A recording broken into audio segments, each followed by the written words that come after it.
A gente percebe que existe uma certa apatia, principalmente da classe média, né? Porque as comunidades elas estão se unindo e de alguma forma tentando reverter a negligência, a ausência completa do Estado.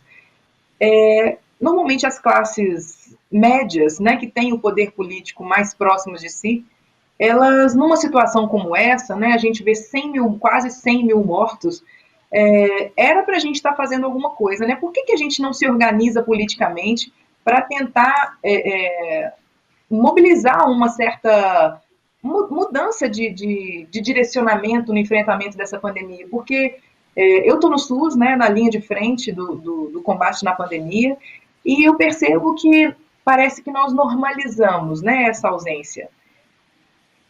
Eu acho, Júlia, tem dois fenômenos, né? Que eu acho que são fenômenos importantes relacionados à situação, né? Como Preto Zezé, eu tenho acompanhado desde o começo a mobilização. Desde março, a gente apoiou aqui os primeiros comitês de solidariedade e enfrentamento à Covid-19 nas comunidades mais vulneráveis aqui na cidade de São Paulo. Tem coisas que, inclusive, junto com a CUFA, o Preto Zezé sabe, algumas coisas junto com a CUFA e Heliópolis, Paraisópolis, outras são organizações populares que surgiram, movimentos de moradia, a frente de luta pela moradia, né?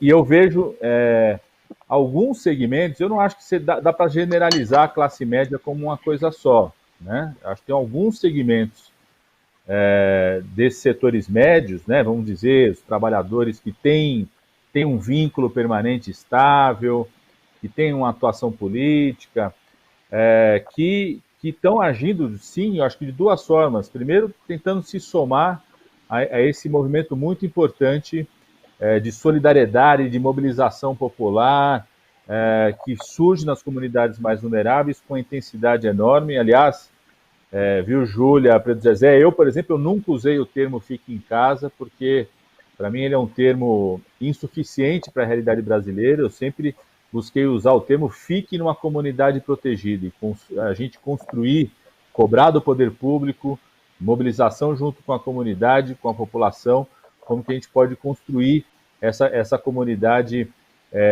protegida. Aliás, eu diria que esse era o grande desafio do Brasil, dos países da América Latina, no enfrentamento à Covid-19, desafio de criação, que a gente tinha uma grande vantagem, que é o fato do nosso outono e do nosso inverno vir depois, ou seja, a pandemia chegou aqui depois, que era aprender no que deu certo e o que deu errado nos países do hemisfério norte, mas tinha uma coisa que a gente teria que construir, nós, né, falando do Brasil, mas os países do hemisfério sul, sobretudo da América Latina, teria que construir.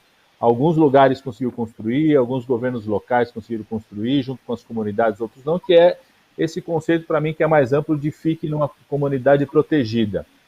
Então, acho que uma parte dos segmentos médios, num momento muito difícil, que esse momento da pandemia, buscou aderir a esses comitês, e uma outra parte que tem a dificuldade, né, Júlia, os atores políticos, e aí eu falo também como parlamentar, como deputado, né, a gente se acostumou a expressar a nossa opinião política, expressar a nossa forma de pressão sobre os governos, ocupando a rua, usando o espaço do parlamento, usando o espaço da imprensa, da denúncia.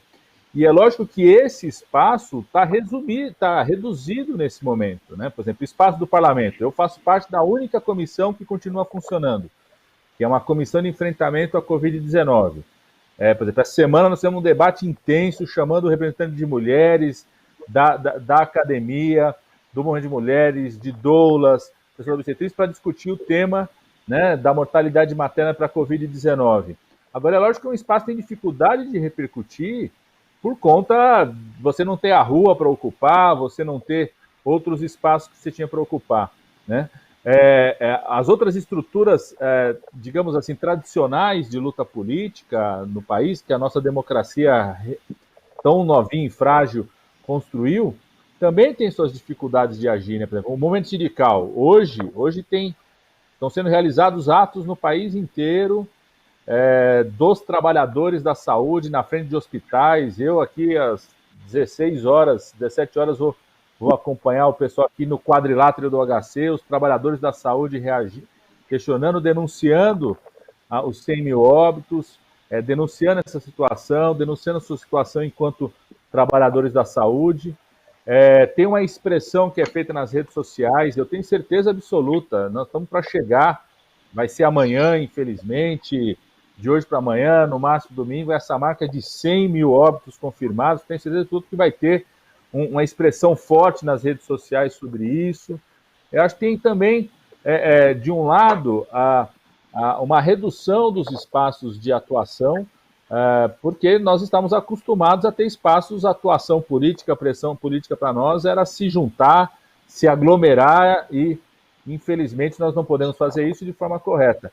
E acho também que tem isso que você falou, Júlia, de um certo fosso, né? Tem um fosso de como que uma coisa é a percepção pelo aquilo que você vê na imprensa, a percepção que você vê nos relatórios, na rede social, outra coisa é viver situações tão diferentes de como que é o impacto da Covid-19 no Brasil, como é também o tema do genocídio da juventude negra, ou seja, você tem um fosso de como isso é experienciado. Como você falou bem, quer dizer, a pandemia chegou no Brasil pela classe alta que tinha ido para a Europa, mas a primeira morte do Brasil, que aqui na cidade de São Paulo, já é um porteiro que trabalha no condomínio dessa classe alta, como a primeira morte no Rio de Janeiro, uma empregada doméstica que trabalhava com um casal que tinha ido para o hemisfério norte e sequer tinha contado para essa trabalhadora de que estavam infectados, né, sabiam que estavam infectados, não contavam para ela, continuavam expondo essa trabalhadora. Então,